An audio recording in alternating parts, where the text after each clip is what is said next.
உக்கடம் மேம்பாலத்தில் பயணம் செய்தபோது பட்டத்தின் நூல் அறுந்து காயம். கோவை மாவட்டம் மலுமிச்சம்பட்டி பகுதியைச் சேர்ந்தவர் கார்த்திக். இவரும் அவரது மனைவியும் சனிக்கிழமை மாலை உக்கடம் மேம்பாலத்தில் பயணித்துள்ளனர்.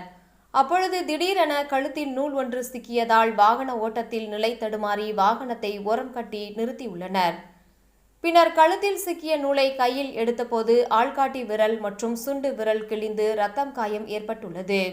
தொடர்ந்து காவல்துறை உதவி எண் 100க்கு அழைத்து இது தொடர்பாக தகவலை தெரிவித்துள்ளார். பின்னர் அருகில் உள்ள தனியார் மருத்துவமனையில் சிகிச்சை பெற்றுள்ளார். இந்நிலையில் இது தொடர்பாக மாநகர காவல் ஆணையாளர் அலுவலகத்தில் புகார் அளித்தும் மேம்பாலம் உள்ளிட்ட முக்கியமான பகுதிகளில் பட்டம் விடுவதை கண்காணித்து நடவடிக்கை எடுக்க வேண்டும் எனவும் கேட்டுக் கொண்டுள்ளார்.